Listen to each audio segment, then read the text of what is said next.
Assalamualaikum warahmatullahi wabarakatuh. Alhamdulillahilladzi amarana bil jamaa'i wa nahana an tafarraqa min ahli sunnah wal jamaah.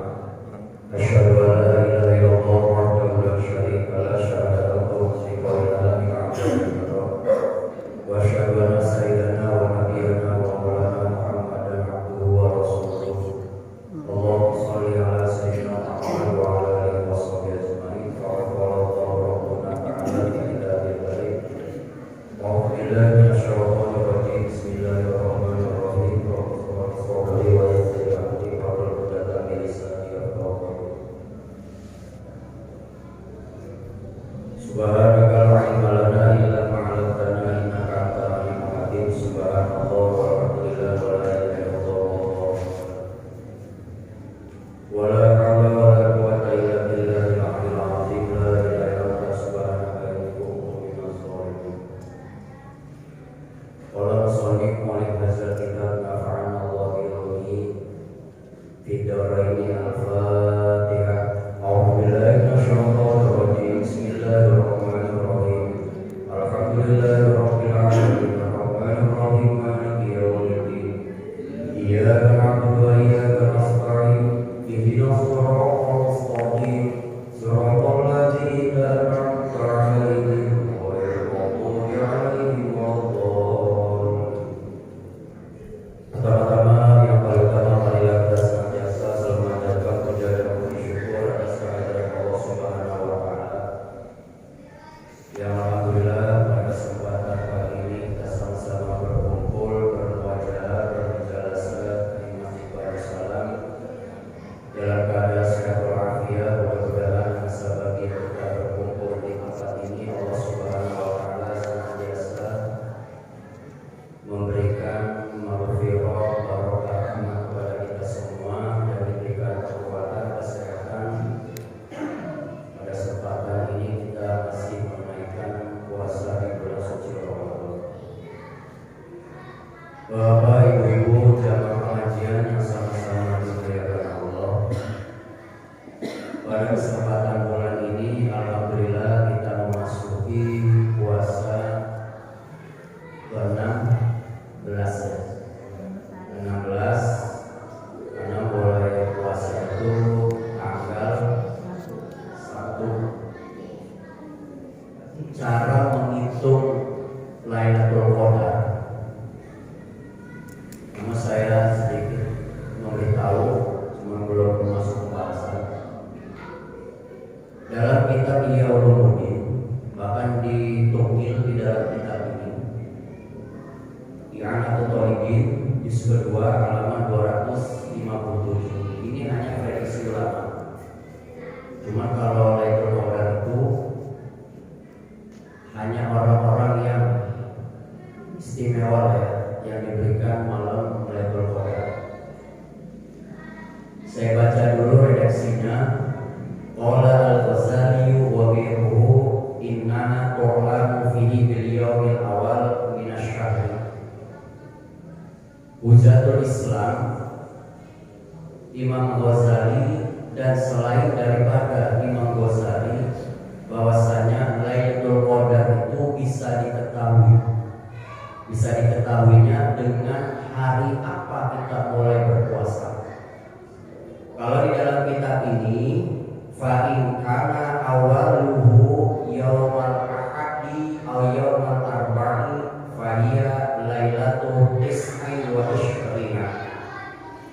Apabila awal puasa tepatnya hari Ahad, hari Minggu. Di kalender Islam nggak ada hari Minggu, adanya Ahad. Makanya kajian Ahad subuh nggak ada Minggu subuh. Ahad subuh menyebutnya.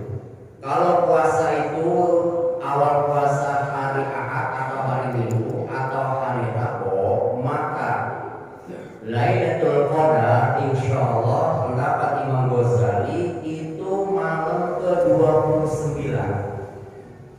Malam ke-29 kalau puasanya itu awal puasa hari Ahad sama hari Rabu. Au yaumal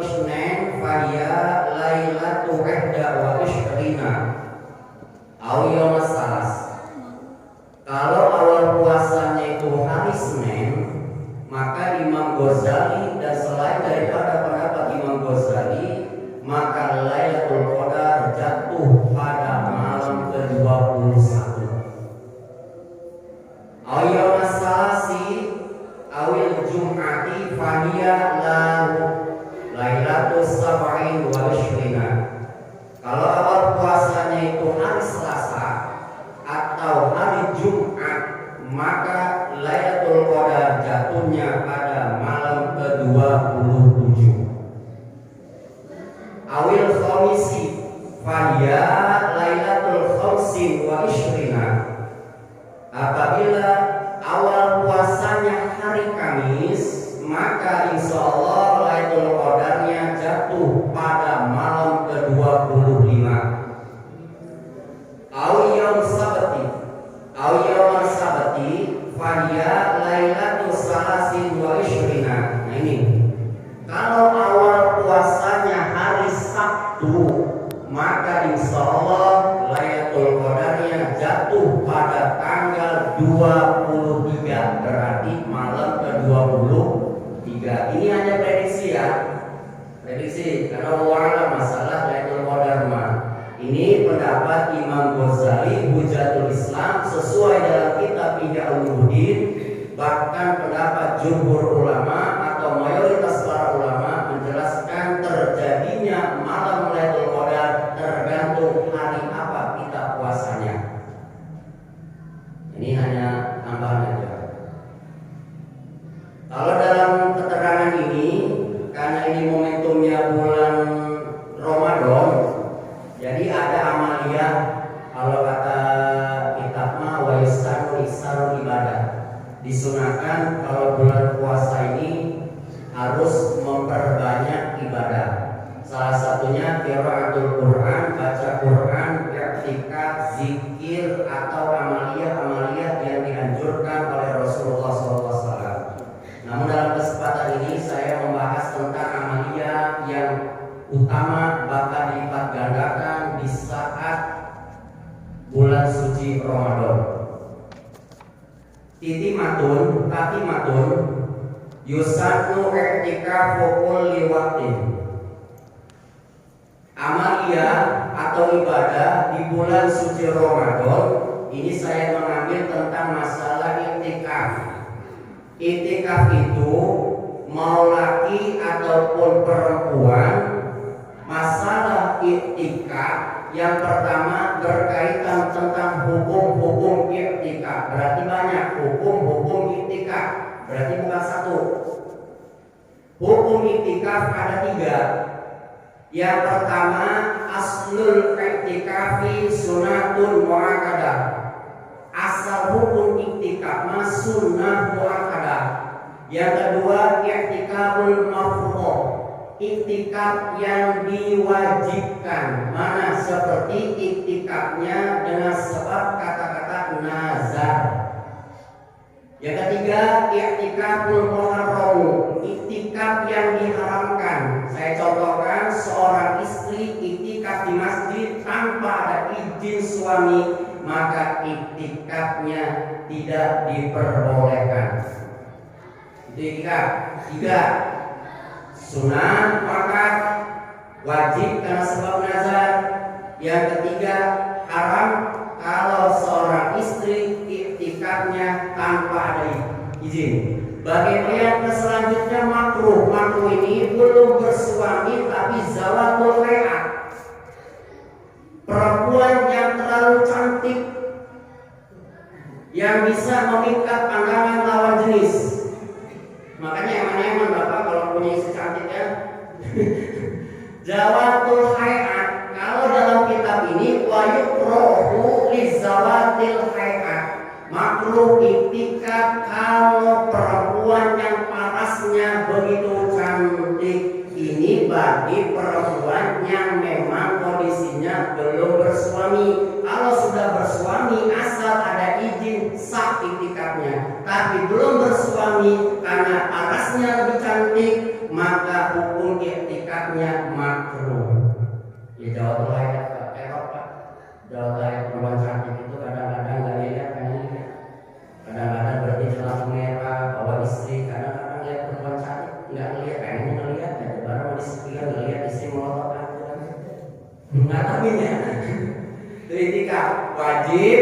sunnah makan haram. 3. Yang selanjutnya ada adab tata kerama iktikaf. Makanya maaf, iktikaf itu dia di masjid, bukan datang ke masjid tidur doang. Gak apa-apa tidur di masjid, maaf. Jangan kita memberatkan masyarakat atau jamaah yang gak boleh tidur di masjid. Kalau dalam kitab Safinah atau lebih lengkapnya Asyifatus saja, wala baksa bin naumi fil masjid ilam yakun maskanun au safirun. Boleh, tidak apa-apa tidur di dalam masjid dengan 2 syarat. Yang pertama, memang gak punya tempat tinggal. Ya nggak mungkin lah dalam masjid buat rumah, jadi bisa maskan. Yang kedua, musafir ini orang yang berpergian, yang kayak ada jamaah kita, saudara kita tuh, nggak apa-apa tidur di mana masjid, tapi memang dia ibadah, masih tempat. Boleh kata Rasul dalam kitab Asyifatus saja. Makanya ada iktikaf di dalam masjid ini semuanya hukum, ada rukun, syarat, sama pembatalan. Kalau hukum tadi sudah dijelaskan.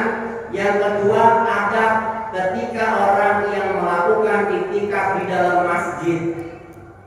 Iktikaf di dalam masjid adabnya ada 8. Yang pertama, kalau dalam kitab ada Budin di salah satu karya Imam Ghazali, ada ikhtikafi samaniyatun. Ada tata kerama orang yang melakukan iktikaf. Dalam kitab karya Imam Ghazali ada Budin, ada 8. Yang pertama, dawamul dzikri. Nanti saya bahas niatnya ya. Ada kedua. Yang pertama, membiasakan zikir. Jadi nggak apa-apa kalau ada zikir warid dari Rasul atau ada zikir dari guru mursyid, kemudian bapak iktikaf di dalam masjid, nggak apa-apa, dawamul dzikri. Ketika iktikaf, adabnya dawamul dzikri, melanggengkan atau membiasakan zikir. Yang kedua, wajabul hammi. Kalau bahasa kita mah konsentrasi ya. Ya itulah. Jadi iktikaf itu harus konsentrasi. Jadi kita iktikaf ini masjid ngapain? Ya. Kalau nggak zikir, ketika baca Quran konsentrasi, terus lagi watarkul hadisi. Jangan ngobrol. Wong iktikaf baik nggak boleh ngobrol. Kalau ngaji ngobrol itu semuanya. Makanya ada 4 yang nggak boleh dibicarakan di dalam masjid. Yang pertama, 1, ngobrolin urusan dunia. Makanya maaf, saya pertegas, ngaji itu harus ada halaqah. Tahu halaqah apa? Halaqah itu meriung, kumpul satu tempat, jangan pisah. Itu adab namanya. Halaqah itu biar yang menyampaikan siapa ustaz yang 1 kali seminggu pertama, minggu kedua, minggu ketiga, minggu keempat, ada halaqah. Nanti di dunia di akhiratnya pertanggungjawabannya halaqah. Sampai ngajar, Anda Ustaz Irfan, kamu ngaji di mana? Saya di luar. Oh enggak. Kamu jawab, orang kamu kan halaqah. Makanya sangat ilmu itu yang penting. Adab, ya, adab iktikaf dalam masjid. Jadi ideal itu nggak boleh ngobrol, beri baca Quran atau yang lain. Terus lagi waluzumul mawadi nih, istiqomah dalam satu tempat. Jadi kalau iktikaf dalam masjid istiqomah. Seumpama, maaf. Makanya ini Pak, saya pernah bicara dalam kitab ada Ta'limul Alimin karya Ki Haji Hasyim Asy'ari rahimahullah wa faradullah. Dalam kitab ada Ta'limul Alim itu, ketika orang yang melakukan iktikaf di dalam masjid, luzumul mawadhi, harus istiqomah dalam satu tempat. Kayak ngaji nih, abang duduknya di situ, seumpama saya contohin. Terus yang pemandu acara di situ, kalau sekarang istiqomah di situ. Ternyata saya teliti dalam kitab ada Kiai Haji Hashim Asy'ari, pendiri ulama NU, beliau pernah mengutip satu keterangan, innal malaikata yaduru fil masjidi in kana lahu man istiqomah fi mawdi'. Jadi malaikat itu akan berputar mengiringi masjid apabila ada satu tempat yang istiqomah dalam tempat tersebut. Seumpama si A duduknya di sini, malaikat nggak bakal bingung, Bu. Malaikat nggak bakal bingung. Makanya ketika duduknya di sini nih, suatu saat abang nggak ikut pengajian karena ada uzur. Di dalam kitab Adabut Ta'limut Ta'limin karya Ki Haji Hashim Asy'ari, wa illam yakul lahu fi mahali man wadha'a, apabila orang tersebut memang satu saat dari sempat itu ngaji. Wal malaikatu, malaikat itu nyari Pak, yatlubu man lam yakul fi mahali, dia itu nyari mana orang yang biasa ngaji subuh di tempat ini. Ternyata dia ada di rumah. Ganjarannya sama seperti pahalanya ibadah umroh plus umroh pahalanya, bukan ibadah haji Pak. Makanya istiqomah ngajinya, duduknya istiqomah. Di sini mau malaikat ini Pak, bukan malaikat Israel, malaikat rahmat ya. Tuh, itu adab itikaf. Itikaf itu ada adabnya Pak. Ngadep kiblat, istiqomah satu tempat, ya. Kalau ya adabnya, kalau baik ya apa, ngadep kiblat, istiqomah dalam satu tempat, nah itu adabnya. Wa hafsun nafsi anil makari, menahan diri. Makanya begini, kalau melakukan iktikaf itu jangan memanjakan nafsu di saat waktu iktikaf. Kadang-kadang orang iktikaf mah goyah hatinya, ya. Lagi iktikaf ingat yang sekian ini sinetron ini. Tuh, hafsun nafsi an makari dunya, menahan nafsu dari sesuatu yang tidak enak dalam urusan dunia. Itu ada iktikaf. Terus lagi selanjutnya ada iktikaf dalam kitab wa azabruha ala taatillah.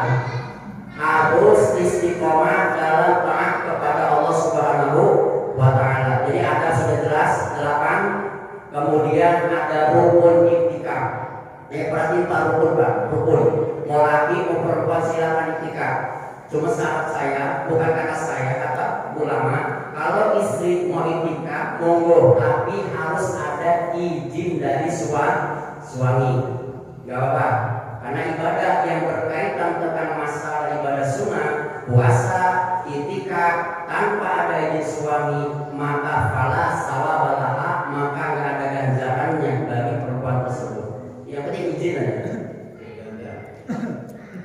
Rukun iktikaf wa arkanuhu arba'atun lubsun wa niyatun wa mu'takifun wa mu'takafun fi. Rukun iktikaf ada 4. Yang pertama lubsun. Lubsun itu Pak, berdiam diri. Ya, berdiam diri. Coba sebelum saya lanjut, berapa lama iktikafnya? Durasi, menit, detik atau apa? Yang tahu silakan. Berapa lama? Ya. Waktu iktikafnya apakah cuma 1 menit? Dia niat tempat di sini iktikaf udah 1 menit, dah apa dia lagi iktikaf? Apa cuma 5 menit dia berdiam diri di masjid dengan niat, dah 5 menit dah udah iktikaf? Ada yang tahu berapa durasi waktu iktikaf di dalam masjid? Setelah saya sampai di sini, saya menghadirkan yang dinamati nawaitul i'tikafa fi hadzal masjid lillahi ta'ala. Saya iktikaf di dalam masjid ini.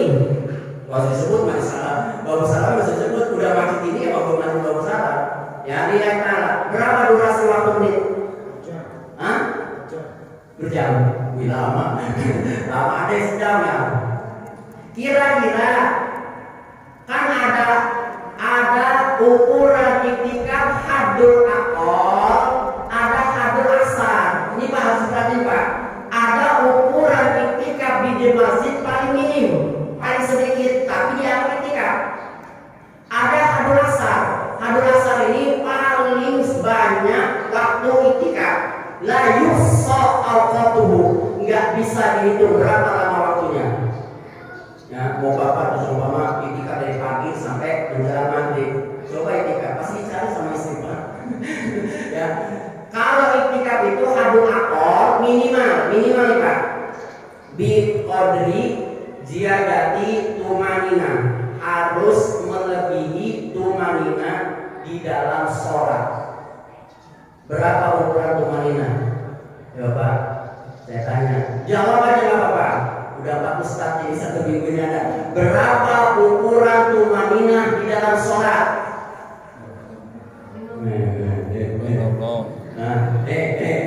Nih, Nusa udah ganti-ganti nih. Nanti bulan minggu depan ada lagi nih. Nih, berapa ukuran tumanina dalam sholat? Ukuran tumanina bisa jawab lama amat. Berapa ukuran tumanina dalam sholat? Ngadep, ruku-ruku. Berapa ukuran tumanina dalam sholat ibu? Kasih paham saya bu? Hah? Ya enggak kasih. Jawab bu, berapa ukuran tumanina dalam sholat? 10 menit. Bapak-bapak, berapa ukuran tumanina dalam sholat?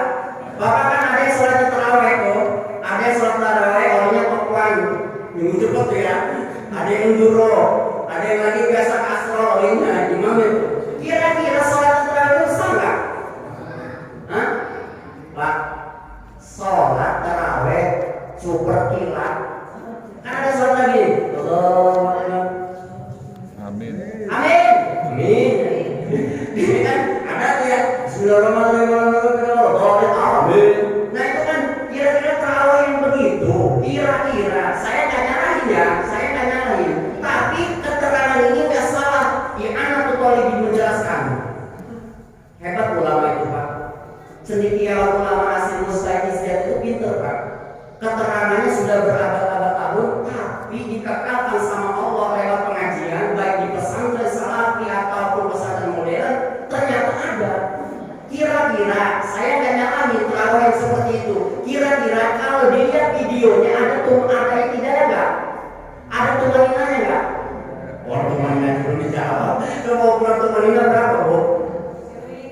Subhanallah. Biasa dijawab. Hah? Oh bagus pak. Ukuran tumanina itu biqadri subhanallah. Tuh ada yang jawab tuh. Ya. Ustaz ada yang jawab. Ya. Ada orang. Ya. Ukuran biqadri subhanallah. Jadi gini bu. Nih ya. Saya nggak nyalahin orang yang sholat tarawih cepat. Nggak nyalahin. Maaf nggak nyalahin. Tapi nanti saya kupas masalah sholat tarawih cepat. Contoh. Allahu Akbar. Ya, berarti kan tumanina itu ada berapa? Ada berapa kita melakukan tumanina dalam sholat? Bu, puasa ini bu, tiap-tiap saya orang bu, malah ngomong. Bu, berapa tempat kita tumanina dalam sholat? Berapa tempat dalam sholat nih? Berapa nih? Ada berapa nih tumanina dalam sholat? Apakah takbir ada tumaninanya? Apakah fatihah ada tumaninanya? Apa ruku ada tumaninanya? Apa i'tidal ada tumaninanya? Apa sujud ada tumaninanya? Apa duduk antara dua sujud ada tumaninanya? Kira-kira berapa tempat? 17 kali. Hah? Ada berapa? 17 kali. Oh berarti ruku sholat ada 17 ya? Berarti 17 itu tumaninanya 17. Oke sekarang gini aja, saya kata lain. Coba, ya. Tumanina itu pak, ada empat. Yang pertama tumanina di dalam ruku, tumanina dalam tidak, tumanina di dalam sujud, ya. Sama kedua tumanina duduk di antara dua sujud. Kalau sholatnya 4 rakaat, berarti 2 kali 4 berapa tumanina? 8. Kalau sholatnya 2, berapa tumanina dalam sholat? 2 kali 2. Kalau sholatnya 2 rakaat, berapa kali kita tumanina?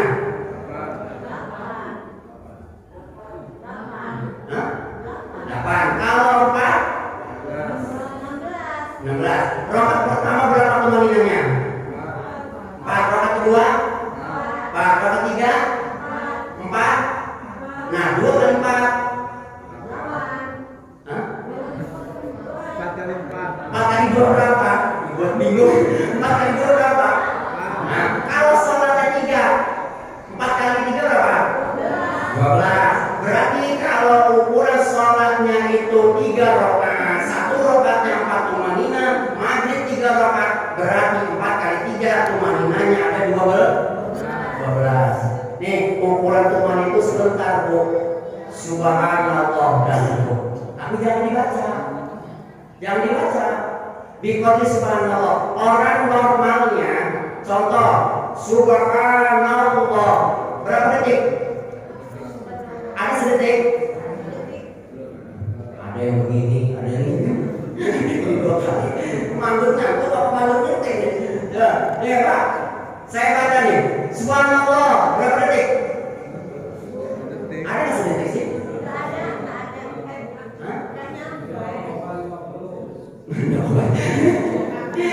Lagi ngukur nih, ngukur bangunan nih. Nah, ini aja. Itu aja lah. Itu aja 1 detik lah ya. Itu aja 1 detik ya. Yang saya nggak lebih laporan gue itu perkiraan 1 detik. Kalau tumanina ukurannya kurang dari 1 detik, ini udah termasuk tumanina.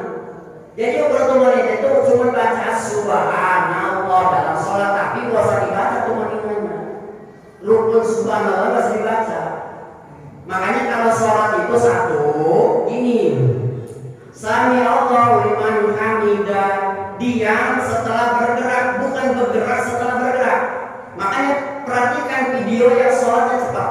Kalau kira-kira bergerak setelah bergerak, ini kan tumanina. Kalau berhenti sejenak setelah bergerak, itu baru tumanina. Paham gak Pak? Bergerak setelah bergerak, itu gak ada tumanina. Tapi kalau diam setelah bergerak, itu baru ada tumanina. Paham nggak? Nih, Sami Allah liman hamidah. Nih, Sami Allah liman hamidah. Allahu Akbar. Kira-kira ada tumanina nggak? Hah? Coba contohnya sih. Di puasa capek segala minum barang puasa. Coba contoh. Ya, sekarang contoh ya. Ya. Ayo. Yang nggak ada tumanina. Siap Pak. Ya coba Bang. Abang contohin yang kan saya contohin ini Bu. Ini yang ada tumanina. Diam setelah bergerak, ini ada tumanina. Kalau bergerak setelah bergerak, berarti ada tumanina. Coba diam setelah bergerak. Ya. Nah, ada tumanina gitu. Ada. Awas, saya nggak lagi video yang sholat tarawih seperti cepat, nggak nyalain. Nanti dulu bergerak setelah bergerak, ini ada tumanina coba. Nah, ya, tuh belum dia begini kan? Coba orang lagi Pak, maaf dia begini, anggota masa saya juga selesai ini. Coba. Nah, tuh ya, gini kalau diam sudah bergerak lagi, itu ada tumanina. Makanya maaf. Kalau kita melihat sesuatu di media sosial, 1 pahami dulu ilmu fikih. Kita nggak boleh nyalahin. Kalau memang dia itu nggak ada tumanina, diam setelah bergerak setelah bergerak, itu nggak ada tumanina. Cuman yang maaf ya, kalau di dalam kitab apa sih Bugia ya, yang disebutnya tahfidz mufarrid, artinya sholat tarawih yang dianggap gegabah dalam, walaupun secara hukumnya sah atau macam ya, cuman yang dikhawatirin itu tadi kalau ada tumanina nggak jadi Pak. Makanya sholat itu kadang-kadang ada yang sholatnya rakaatnya 20 rakaat, sebenarnya sama yang 11 Pak. Jangan yang 11 itu sama selesai itu jam 8:30 karena ada tutup. Yang 20 selesai sebenarnya sama, tapi nggak ada tutup. Tapi kalau ada tutup, lama Pak, jam 11 beres. Kira-kira jam berapa bisa selesai tarawih? Coba Ustaz. Jam 9. Kurang bilang ya. Berarti sholatnya kayak kurang ya? Kultum ya? Ya berarti lah 20 berapa kan? Ya 20 tambah kultum. Oh iya, lama itu. Tiap malam kultum ya? Oh iya. Ya. Coba ya. Jadi saya tidak menyalahkan yang terawih tadi, hanya saja ini Pak. Yang dikhawatirkan itu generasi-generasi anak kita yang pemahamannya kurang dalam ilmu agama sehingga dicerna tanpa ada guru, nah itu yang berbahaya. Makanya saya tidak menyalahkan terawih, yang penting kalau nggak ada tumanina dalam sholat, nggak ada adab, itu yang dikhawatir. Nggak sah sholat.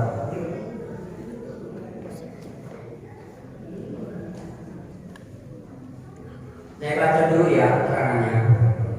Sholat terawih super hilang. Nah ini saya yang punya ikanah ya, yang dulu pernah modok bukti di kitab Ikanah Tutorial itu ada satu, tapi di bab sholat sunat terawih itu ada redaksi kata seperti ini Pak. Yukhasu minat ta'lili al-mazkuri annahu yanbaghi tulqiya bi qira'ati al-huduri wal khusyu'i. Diambil dari satu keterangan yang sudah disebut penting bagi orang yang melakukan sholat sunat tarawih yang pertama tulqiya, lama berdiri, bi qira'at dengan bacaannya, al-huduri serta hadirnya hati ketika apa yang dibaca, wal khusyu'i khusyuk tenang anggota badan atau tenang hatinya. Khilafan lima ya'tadaw at-tasbihuna fi zamanina, berbeda orang-orang yang membiasakan di zamanku min takhfifiha, dari meringankan tulqiyah ya, meringankan bacaan, wa yatafakhuruna bizalika, dan merasa apa yang dilakukan ini adalah anggapan gumede itu sombong. Wa qala qutbul irsyad Sayyiduna Abdullah bin Alawi, nah ini apa? Alawi, ya, Bang Ali ya. Qutbul irsyad Sayyiduna Abdullah bin Alawi Al-Qadar. Udah bahasa Habib Pak, saya mau tahu aja ya, karena di sini ada kitab karya Habib Finasoh dalam kitab Nasrudiyya wal yahzar minat takhfifi al-mufarridi alladhi ya'tadu katsirun minal juhala. Hendaklah kamu punya sifat takut bagi orang-orang yang membiasakan sholat tarawih itu takhfifi mufarrid, yaitu apa? Sholatnya super cepat. Kenapa di sini diterangkan? Ya, litarawih hatta rubama yaquna bisababi fil ikhlai bisyai'in, sehingga orang yang melakukan sholat tarawih tersebut adalah merusak kewajiban dalam sholat, termasuk rukun sholat, tumanina, sujud, meninggalkan bacaan Fatihah, la budda bisababil ju'ala, yang jadi sebab mempercepat sholat tersebut. Nah ini, terus lagi, nah ini banyak Pak. Makanya min azro min makaini syaitan ya iman dibukti orang-orang. Sebagian tipu daya setan untuk ahli iman membatalkan amalia yang dilakukan dalam sholat tarawih. Itu kan. Makanya tapi maaf ya, saya sudah pernah bahas di LBM, lembaga bahasa masail ya masalah ini. Kalau saya tidak nyalahin ya, cuman saya ngambilnya nggak mau melakukan hal seperti itu gitu. Kalau saya nggak mau, kenapa? Karena adab dalam ibadah juga harus dibawa. Apalagi terutama masalah ibadah yang berkaitan ibadah waktu. Niat, niat baru diem doang. 2 rukun i'tikaf niat. Niatnya ada 2 Pak. Kalau niatnya itu i'tikafnya sunnah, cukup ini aja, nawaitul i'tikafa fi hadzal masjid lillahi ta'ala. Di hati aja, saya niat i'tikaf di dalam masjid ini. Itu i'tikaf sunnah. Kalau i'tikafnya sampai wajib ditambahin dengan sebab nazar. Nawaitul i'tikafa al-manzuri fi hadzal masjid lillahi ta'ala. Niat saya iktikaf yang dinazarkan di masjid ini karena Allah Ta'ala. Kalau iktikafnya dinazarkan, Bapak sebelum iktikaf punya nazar, ya Allah kalau penyakit saya sembuh, saya mau bernazar iktikaf di masjid tempat saya tinggal. Ada berapa tempat masjid ini tinggal Bapak di sini? Ada berapa tempat tinggal? Ya cuma itu doang kan? Nah udah berarti bos di masjid lain, berarti di masjid ini iktikafnya karena nazarnya berkaitan dengan masjid yang dia gak jauh dari tempat tinggal. Ada lagi iktikaf yang diharamkan yang tadi udah dibahas kemarin. Wa mutakifun, orang yang iktikaf, wa mutakafun, orang tempat yang dijadikan iktikaf. Makanya gini Pak, saya mau belum pernah ketemu keterangan iktikaf musola. Nggak pernah menemukan redaksi boleh yang membolehkan iktikaf di musola. Kalau saya berpendapat rujukannya itu kitab-kitab para ulama harus iktikaf tuqamu fihi al-jum'atu wal jamaah. Jadi kalau iktikaf itu harus di tempat masjid yang didirikan sholat Jumat dan sholat berjamaah sehari-hari dipakai berjamaah. Itu iktikafnya. Jadi saya belum pernah nemu sumber yang menerangkan masalah iktikaf di musola. Gak ada nawaitu iktikaf di musola, gak ada. Bedanya gini, kalau iktikaf dibolehkan di dalam masjid, maka hukum yang berkaitan yang ada di dalam masjid bisa beralih kepada hukum yang ada di musola. Perempuan halangan boleh nggak di musola? Jawab Pak, jawab. Ngajinya udah lama. Siapa tahu udah urusan lain. Boleh nggak orang yang perempuan halangan diam di musola?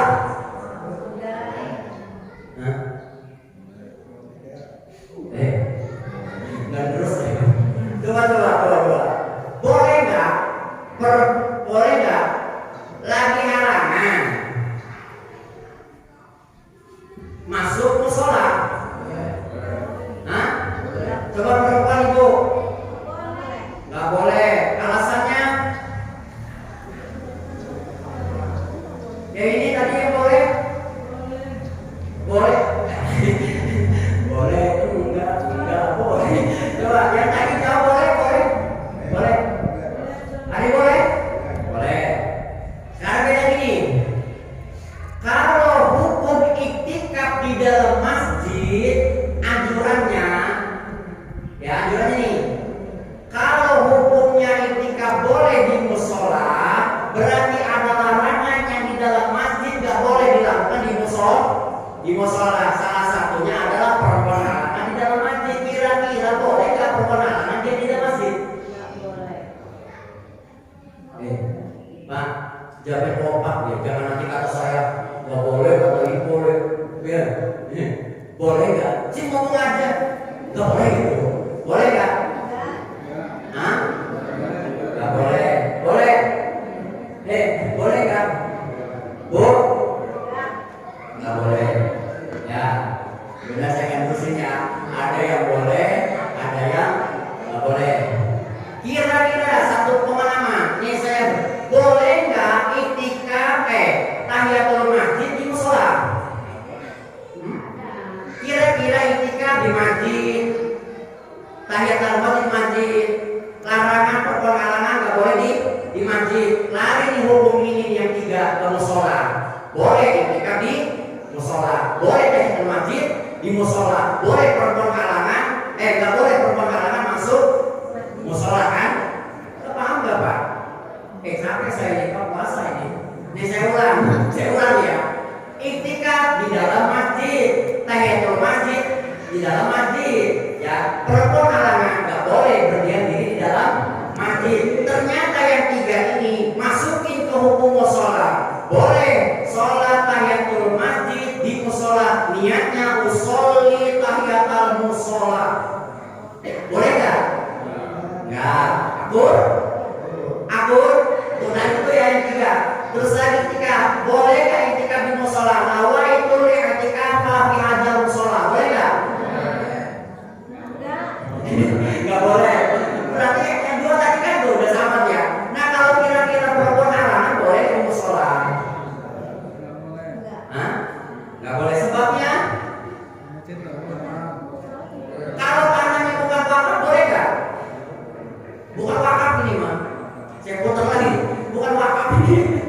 Saya punya tanah, bapaknya orang kaya, donatur, ada tempat, udahlah saya hibahin buat musola, tapi bukan satu sepakat. Jadi kayak itu musolanya, kalau seumpama itu musolanya itu hanya hibah, ketika berdiam diri di musola perkenalan boleh nggak? Hah? Nggak boleh. Nggak boleh, ya. Bapak Ibu, perempuan yang berdiam diri di dalam masjid musola, kalau musolanya dalam kitab Anak Mutolibin statusnya wakaf, karena wakaf itu al-makanu al-muhayyan dikhususi sholat. Sumpama saya wakafkan di tempat untuk sholat. Nah, ketika perempuan ada tempat yang sholat tanahnya tanah wakaf, maka nggak boleh perempuan itu yang masing-masing berdiam diri di musola. Rata-rata mayoritas musola itu tanahnya pasti tanah wakaf. Berarti tidak akur. Jangan beda lagi. Nah, nggak apa-apa berbeda dengan lain, tapi akur. Terus lagi mutakifun orang yang itikaf, orangnya mutakafun tempatnya. Dah itu mau dibahas ya. Ada yang nanya, sudah terang. Ada yang nanya, silakan. Yang berkaitan masalah ini ada di luar monggo. Ayo. Ada yang nanya? Ya mau nanya? Ya kan, Bapak.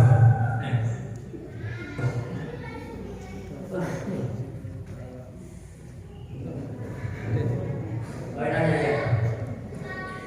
Assalamualaikum warahmatullahi wabarakatuh. Waalaikumsalam. Izin tanyakan tadi sempat Ibu disinggung Ibu ada beberapa tentang Lailatul Qadar. Kita wabil khususnya sadar yang sangat awal dengan nilai seperti itu. Jadi di situ tadi muncul kalimat hanya orang-orang tertentu yang mendapatkan Lailatul Qadar. Nah, terus saya wabil khususnya yang masih sangat minim dengan sebuah pengetahuan. Itu bagaimana caranya kami bisa mendapatkan Lailatul Qadar yang setara dengan mereka. Itu yang pertama. Yang kedua, apa implementasinya, apa hasilnya, atau apa yang terjadi di dalam diri manusia itu ketika dia mendapatkan Lailatul Qadar atau ciri-ciri Lailatul Qadar tersebut. Nah, itu mohon penjelasannya. Assalamualaikum warahmatullahi wabarakatuh. Yang pertama, kalau saya mengutip surat Al-Qadar itu di anzalnahu fi lailatil wa ma adraka ma lailatul qadar khairun min alfi syahr tanazzalul malaikatu wa ruhu fiha bi izni rabbihim min kulli salam hiya hatta matla'il fajr. Ini saya buka keterangan ini ya. Ini jawabannya sama dengan pertanyaan tadi. Apakah mungkin seseorang itu mendapatkan Lailatul Qadar? Karena Lailatul Qadar ini malam yang istiqomah yang Allah berikan kepada umat-umat yang memang Allah kehendaki di saat diberikan malam Lailatul Qadar. Yang pertama, ini saya bahas dulu tentang masalah Lailatul Qadar dalam kitab ini. Wa amma Lailatul Qadar la tuhofu an-nasu bi awqatihi bi alamatihi. Manusia tidak akan mengetahui orang yang mendapatkan Lailatul Qadar. Contoh ini Pak, Bapak dapat malam Lailatul Qadar. Saya nggak tahu, mayoritas orang nggak bakal tahu ketika mendapatkan Lailatul Qadar. Ini jawabannya. Di anna Lailatul Qadari yukhassasu man abadallahu ta'ala fi syahri Ramadan.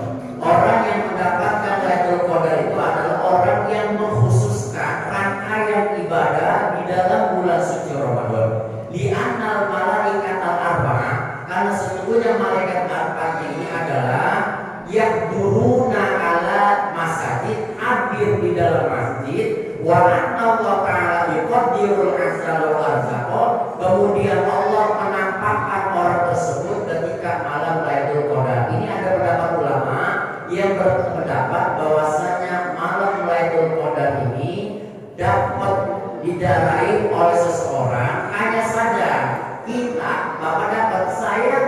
tahu bahwasanya dapat Lailatul Qadar itu hanya Bapak.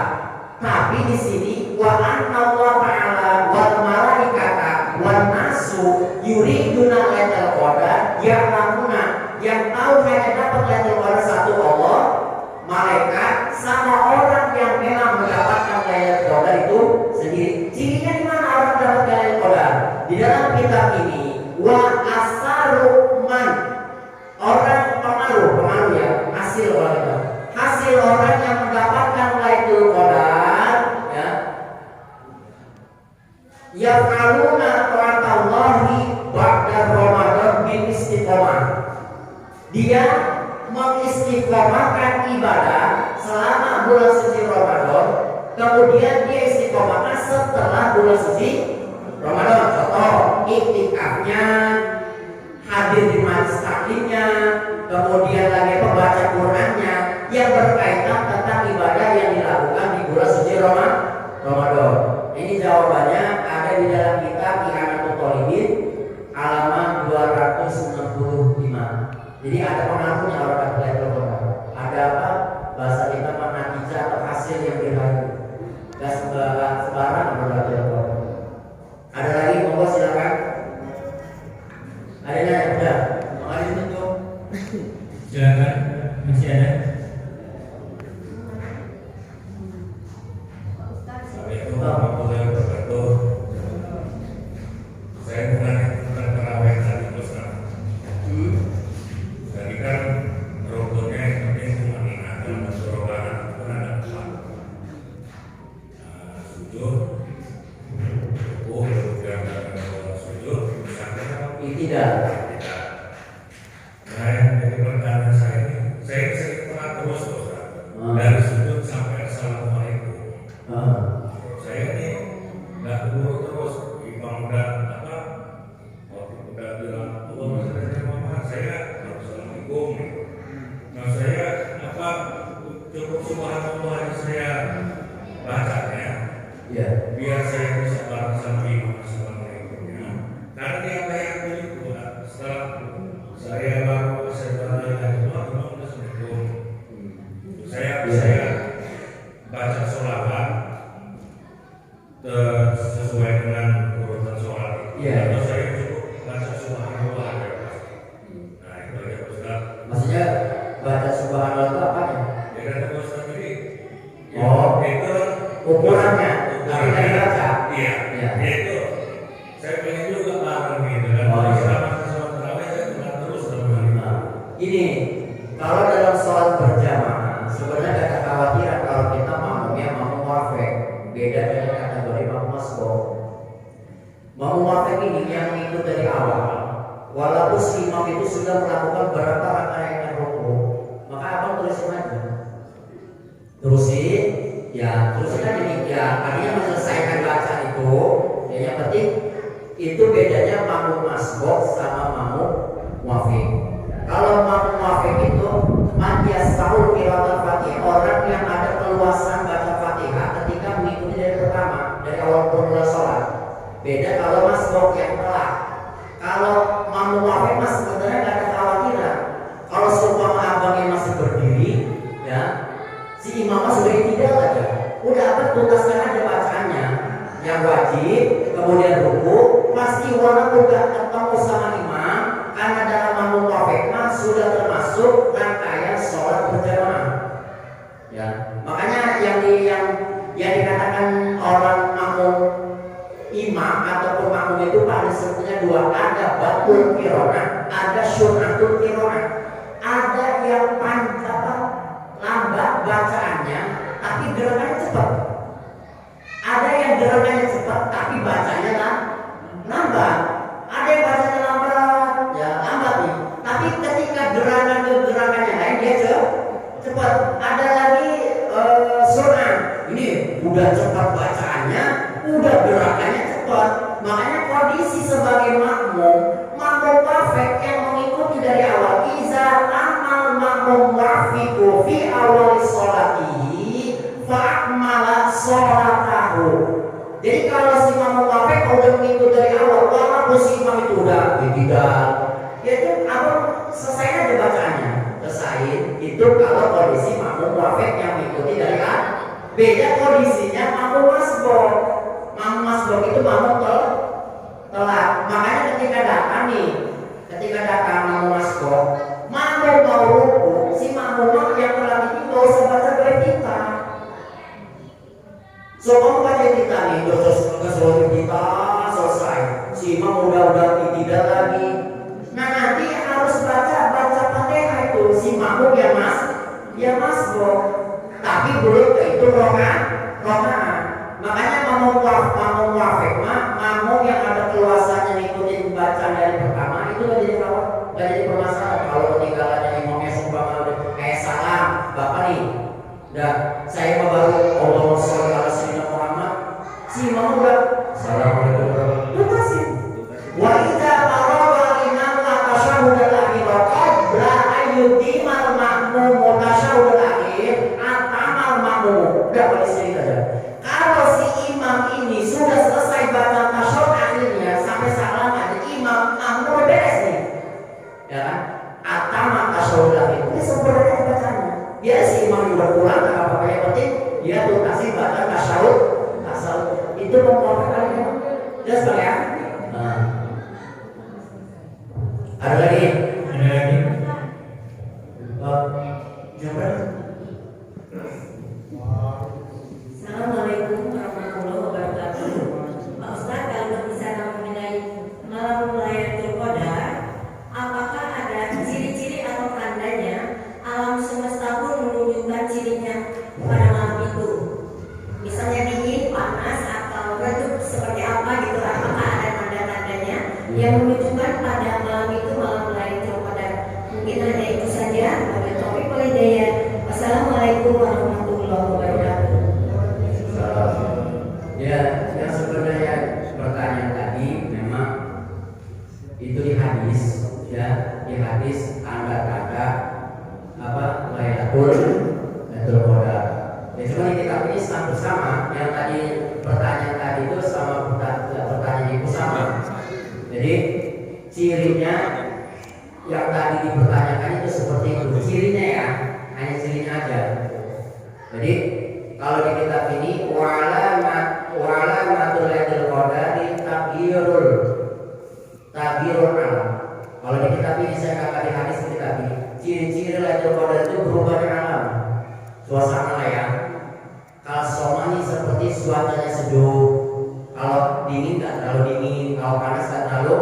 Ini kalau di kitab sebelumnya keterangan ini sama di hadis Rasul, sama hadisnya. Cuman ulama hanya memaparkan secara singkat aja. Kalau hadis semua sama yang tadi disebut itu hadis itu. Cuma keterangannya sama di dalam kitab ini. Itu masalah alamatnya lewat cuaca itu mah cirinya aja gitu cirinya. Ada lagi silakan. Ada, udah cukup ya? Cukup. Baiklah bapak-bapak jemaah, mungkin ini saja kurang lebihnya saya mohon kepada Allah. Nah sebelum saya tutup, jadi untuk masalah hal yang berkaitan tentang ibadah, baik kita melihat lewat media sosial, itu jangan langsung ditelankan dulu, ya dipertanyakan dulu kepada guru-guru kita, guru ibu atau yang lain, ditanyakan dulu apakah ibadah ini sesuai dengan tuntunan Rasul atau tuntunan para ulama. Artinya kita jangan langsung nyalahin, ya jangan langsung nyalahin. Tapi kalau ibadah seperti ini, ya kalau dalam kitab yang tadi saya baca mah hanya saja disebutnya ibadah itu tafrid, ya dikhawatirin ibadah tafrid, ya yang termasuk takutnya membiasakan jadi adat ya, khawatir jadi adat aja, jadi kebiasaan. Nah mungkin saja, mohon maaf apabila keliruan, mohon maaf kepada Allah Subhanahu wa ta'ala.